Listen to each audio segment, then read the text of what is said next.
इस संकट की घड़ी में एक दूसरे की जितनी यथासंभव हो आप लोग मदद करें, एक दूसरे की मदद करें, एक दूसरे को दिलासा दें, आश्वासन दें और पूरी तरीके से एकजुट हो गए। न जाति है, न धर्म है, न पार्टी है, न मजहब है, कुछ नहीं है। हम हिंदुस्तान के नागरिक हैं और हमारा पहला कर्तव्य होना चाहिए कि एक दूसरे की मदद देते हुए एक भी जान अब अगर हमारे किसी कृत्य से बचती है तो वो मैं समझता हूँ वो बहुत ही हम लोग अपने आप को कर पाएंगे, समर्पित कर पाएंगे। और हम सही राष्ट्रवाद यही है। वोट लेने के लिए राष्ट्रवादी बनना सही राष्ट्रवाद नहीं है। यही सही राष्ट्रवाद है कि हम एक दूसरे की मदद करें, वो चाहे किसी भी जाति, धर्म, मजहब का हो।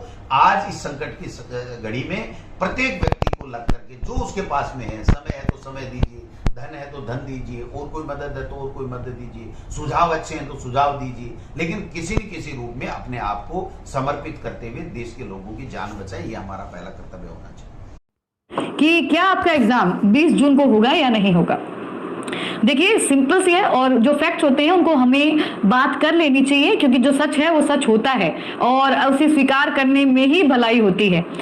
देखिए, कोरोना के कारण जो हालात अब दोबारा बदल रहे हैं और जिस तरह की स्थिति हो रही, रीट भर्ती से रिलेटेड ज़्यादा इन्फॉर्मेशन पाने के लिए आप हमारी वेबसाइट rkla.in पर आप आ सकते हैं। लिंक आपको मिल जाएगा डिस्क्रिप्शन बॉक्स के अंदर, जाके चेक कर लीजिए, या फिर आप गूगल पे भी आके rkla.in सर्च कर सकते हैं। और आप जैसे rkla.in सर्च करेंगे तो आपके सामने इस प्रकार का इंटरफेस खुल जाएगा। यहाँ पे आपको रीट भर्ती का ऑनलाइन फॉर्म और सारी की सारी एग्जाम सिलेबस और से रिलेटेड और प्रीवियस जो कट ऑफ आपकी रही है उससे रिलेटेड सारी की सारी इन्फॉर्मेशन मिल जाती है। आपको इस लिंक पर क्लिक करना है।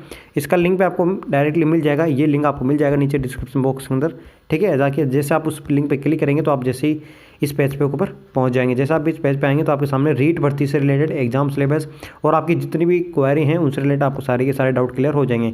तो लिंक आपको मिल जाएगा नीचे डिस्क्रिप्शन बॉक्स में, जाके चेक कर लीजिए। है आप लोग सभी जानते हो, मुझे बताने की आवश्यकता नहीं है।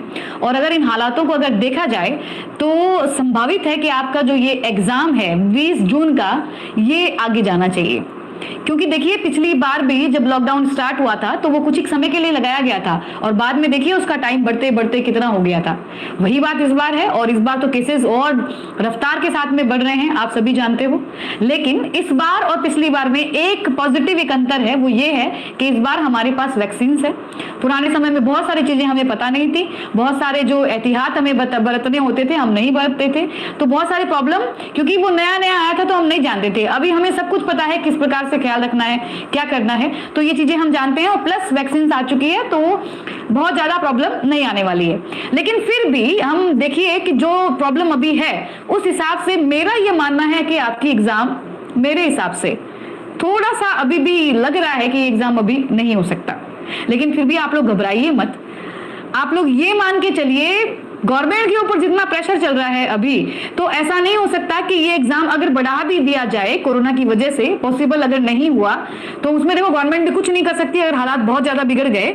लेकिन आप ये मान के चलिए ये हालात जो है पिछली बार की तरह इतने लंबे समय तक नहीं चलेंगे, क्योंकि हमारे पास वैक्सीन है, बहुत सारे हमारे पास पहले से ही बहुत सारी व्यवस्थाएं की गई है।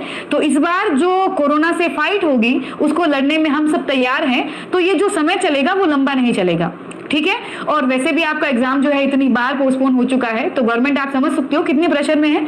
वो भी बहुत प्रेशर में आपका एग्जाम करवाने के लिए। तो आपका जो एग्जाम है अगर आगे गया भी तो आप मान के चलिए ये 2-3 महीने से ज्यादा आगे नहीं जाएगा। तो आप लोगों को बिल्कुल थोड़ा सा एफर्ट, 2 महीने के लिए आपकी जो मेहनत है वो बढ़ सकती है। 2 महीने का पेशेंस आपको शायद ज्यादा रखना पड़ सकता है। तो इस चीज के लिए मेंटली आप लोग तैयार रहिए। अब रही बात कि बहुत सारे विद्यार्थी जो है वो अपने घरों को छोड़ के जयपुर में शिफ्ट हो गए हैं या फिर कहीं भी आके रह रहे हैं, पढ़ाई कर रहे हैं, तो क्या